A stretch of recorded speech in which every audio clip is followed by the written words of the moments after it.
নমস্কার। বনফুল গল্প সমগ্র থেকে হৃদয়েশ্বর মুখুজ্জে।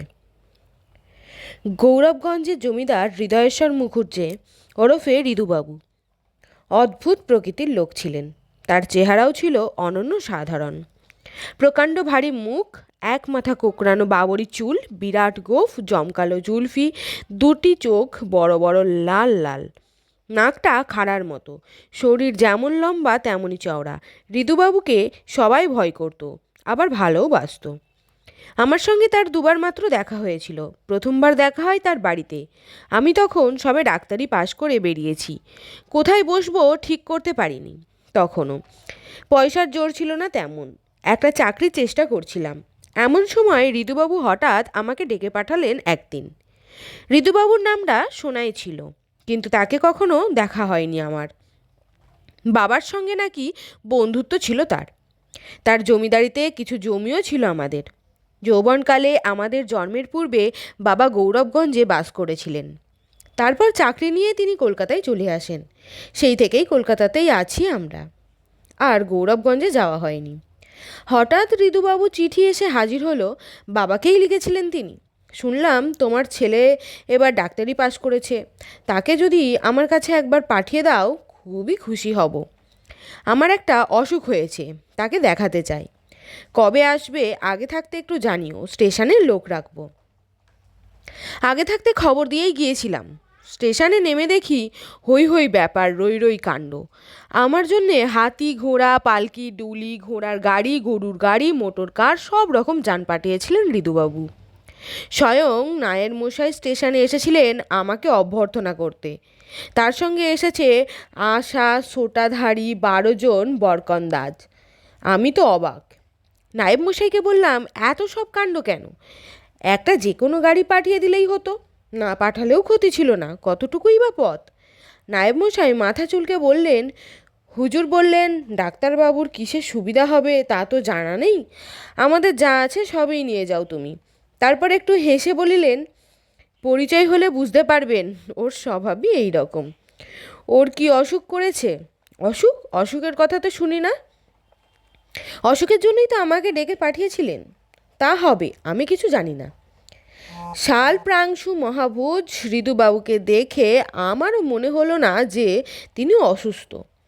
আমি গিয়ে প্রণাম করতেই আমাকে জড়িয়ে ধরলেন তিনি। বললেন, তোমার বাবার সঙ্গে আমার বিশেষ বন্ধুত্ব ছিল একদিন। এখানে যখন ছিল একসঙ্গে মাছ ধরতাম দুজনে। তোমার বাবা হয়তো সেসব কথা ভুলে গেছে, আমি কিন্তু কিছু ভুলিনি। আমাদের গোমস্তা রমেনের মুখে শুনলাম তুমি ডাক্তারি পাশ করেছো। খুব আনন্দ হলো শুনে। জিজ্ঞাসা করলাম, আপনার কি অসুখ করেছে? ফুসকুড়ি বেরিয়েছে একটা পিঠের উপর। একরকম ফুসকুড়ি প্রায়ই আমার হয়। দেখো দেখি এর যদি কোনো একটা ব্যবস্থা করতে পারো। ফুসকুড়িটি দেখলাম, অতি ছোট, ঘামাচির মতো, বিশেষ কিছু নয়। এই সামান্য ব্যাপারের জন্য আমাকে কলকাতা থেকে ডেকে আনিয়েছেন ভেবে শুধু যে অবাক হলাম তাই নয়, মনে মনে একটু অপমানিতও হলাম। তারপর হঠাৎ সন্দেহ হলো, ভদ্রলোকের মাথা খারাপ নয় তো? স্টেশনে একজন লোককে আনতে অত রকম যানবাহন যিনি পাঠাতে পারেন। ঋদুবাবু বলে উঠলেন, থাক, ফুসকুড়ির কথা পরে চিন্তা করো, খেয়ে দিয়ে বিশ্রাম করে নাও আগে। নায়েব মশাইকে পাঠিয়ে দিচ্ছি, তিনি সব ব্যবস্থা করে দেবেন। কাল সকালে তোমার সঙ্গে আবার দেখা হবে। তা কটার সময় ওঠো তুমি? আমার খুব ভোরে ওঠা অভ্যাস। বেশ ভালোই তো। কটার সময় ওঠো? ওই ভোর 3টে আমার ঘুম ভেঙে যায়। আমি উঠি 5:30টায়। ঘুমটা কিছুতেই কমাতে পারছি না। তোমাদের ডাক্তারি শাস্ত্রে যদি এর কোনো ওষুধ থাকে দিও। আচ্ছা, আমি উঠি এখন। সকাল 6টা নাগাদ আবার দেখা হবে। ঋদুবাবু চলে যাওয়ার পরেই নায়েব মশাই এসে হাজির হলেন। রাত্রে কি খাবেন ডাক্তারবাবু? যা আছে তাই খাবো। সব রকম আছে, যা হুকুম করবেন তাই এনে দেব। সব রকম মানে? কয়েক রকম ভালো চালের ভাত, খিচুড়ি, পোলাও, সব রকম ডাল, রুটি, লুচি, পরোটা, ডালপুরি, রাধাবল্লভী, কচুরি, সিঙ্গারা, নিমকি, 4-5 রকমের মাংস, 4-5 রকমের মাছ, তরি তরকারি সব রকম। এছাড়া দই, ক্ষীর, পায়েস, মিষ্টান্ন, মোরব্বা, চাটনি সব তো আছেই। বলেন কি, সব আমার জন্য করিয়েছেন? এইসব রান্না রোজই হয়। এত রকম? হ্যাঁ, বা সাবু, বার্লি, হরলিক্স, ওভালটিন পর্যন্ত হয়। ঋতুবাবু খুবই খাইয়ে লোক বুঝি?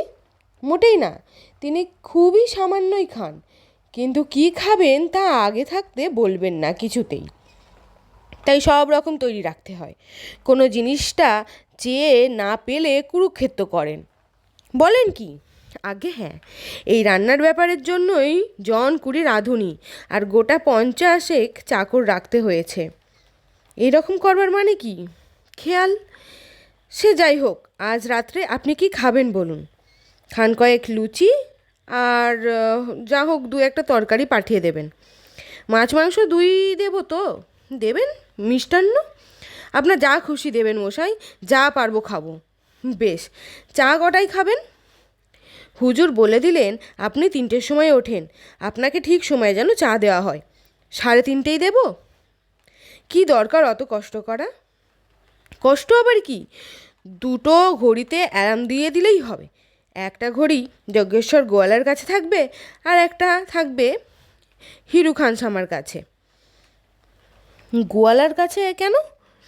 সে 2:30-টের সময় উঠে দুধ দুইয়ে দেবেন। টাটকা দুধ না হলে কি আর চা ভালো হয়? লিপটনের দার্জিলিং চা আছে, অন্য চাও আছে। কোনটা? কেন অত হাঙ্গামা করছেন? যা আপনার সুবিধা হবে তাই দেবেন। অত হাঙ্গামা না করলে আমার চাকরি থাকবে না। হুজুর যদি শোনেন যে আপনি উঠেই চা না পাননি, তাহলে ভীষণ কাণ্ড হবে। 3:30টেই চা পাঠিয়ে দেবো তাহলে। বেশ, তাই দেবেন। পাশের ঘরটা স্নানের। ভালোই হয়েছে, ভোরে উঠেই আমার স্নান করা অভ্যাস। ও, তাহলে তো সে ব্যবস্থাও করে রাখতে হবে। নায়েব মশাই ব্যস্ত হয়ে বেরিয়ে গেলেন এবং একটু পরেই ফিরে এসে বললেন, পাশের ঘরে স্নানের এবং মুখ ধোয়ার সব ব্যবস্থা রইল। আচ্ছা। বেশ একটু বিব্রত বোধ করতে লাগলাম। ঠিক ভোর 3টেই ঘুম ভাঙল আমার। বিছানা থেকে উঠে বেরিয়ে দেখি বারান্দায় লণ্ঠন জ্বালিয়ে এক চাকর বসে আছে। আমাকে দেখেই সে তাড়াতাড়ি উঠিয়া দাঁড়িয়ে হাত জোর করে নমস্কার করলো। তারপর বলল, এখনই স্নান করবেন কি? গরম জল তৈরি আছে, আনবো? নিয়ে এসো। স্নানের ঘরে ঢুকে দেখি সেখানেও এলাহি কাণ্ড। দাঁত মাজবার জন্য কয়েক রকম দেশি বিলাতি মাজন, টুথপেস্ট, টুথব্রাশ, এমনকি দাঁতন পর্যন্ত মজুদ রয়েছে। তাছাড়া রয়েছে নানা রকমের তেল, সাবান, তোয়ালে, গামছা, এমনকি স্নো পাউডার, আতর, এসেন্স পর্যন্ত। স্নান সেরে বেরিয়ে দেখি হিরু খানসামা দাঁড়িয়ে রয়েছে। সেলাম করে বললে, চা তৈরি হুজুর? হাত ঘড়িটার দিকে চেয়ে দেখলাম ঠিক 3:30 বেজেছে। ঠিক 6টার সময় ঋতুবাবু এলেন।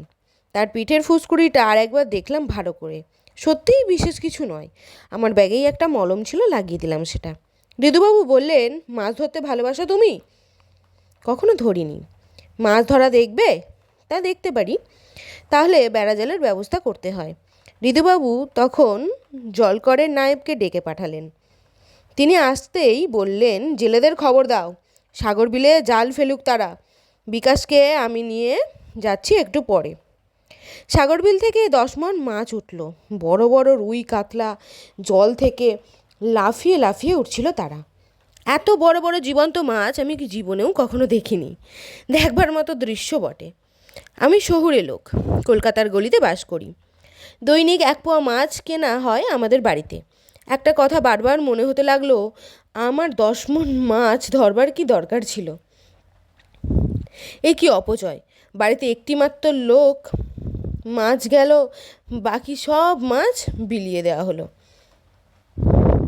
গৌরবগঞ্জে 5 দিন ছিলাম। এই 5 দিনের প্রতি মুহূর্তে একটি কথাই আমার কেবল মনে হয়েছে, ভদ্রলোক বড় বেশি অপব্যয় করেন।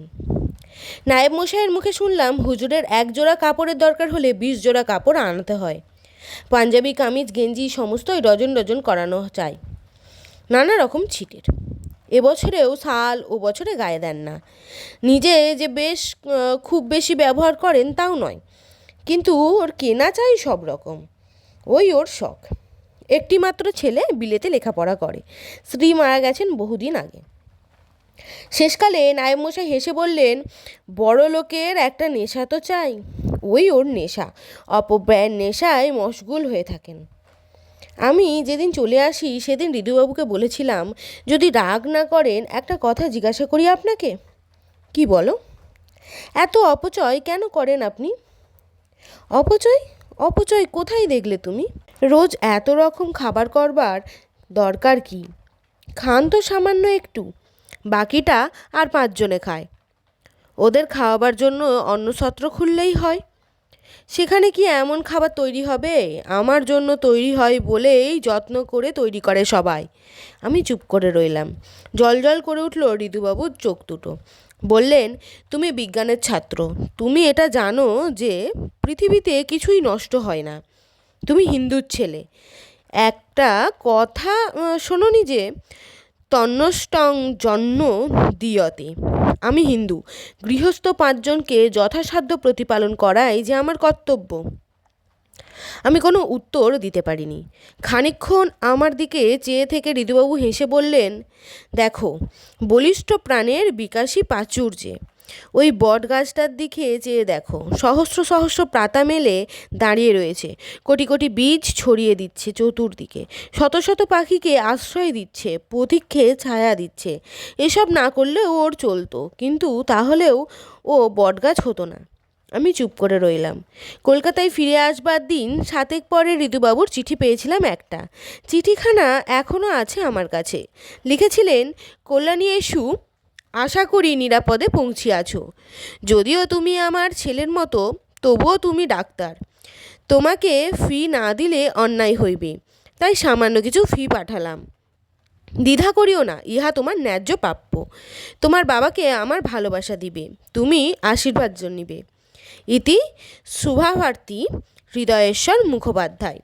চিঠির সঙ্গে একটি 5,000 টাকার চেক ছিল। ঋতুবাবুর সঙ্গে দ্বিতীয়বার আর দেখা হয় 20 বছর পরে কাশীতে। তখন শীতকাল। বিদ্যেশ্বরের মন্দিরে থেকে বেরোচ্ছি, হঠাৎ চোখে পড়ল চাতালের একধারে একটা ছেঁড়া কম্বল গায়ে দিয়ে বৃদ্ধ বসে আছে একজন। গায়ে জামা নেই, পায়ে জুতো নেই, মুখটা চেনা চেনা ঠেকলো, ক্ষীণভাবে মনে হলো কোথায় যেন দেখেছি। একটু এগিয়ে গেলাম। বৃদ্ধও আমার মুখের দিকে চেয়ে চেয়ে দেখলেন, তারপর হেসে বললেন, কে, বিকাশ নাকি? হঠাৎ ঋতুবাবুকে চিনতে পারলাম। এগিয়ে গিয়ে প্রণাম করলাম। এ কি, আপনি এমনভাবে এখানে? আজকাল এখানেই থাকি। এখানেই কেন? জীবনের শেষ আশ্রম যে সন্ন্যাস। অবাক হয়ে গেলাম। কোথায় বাসা আপনার? বাসা নেই, এই মন্দিরে পড়ে থাকি, ভিক্ষা করে খাই। এই গল্পটি এখানেই শেষ হলো।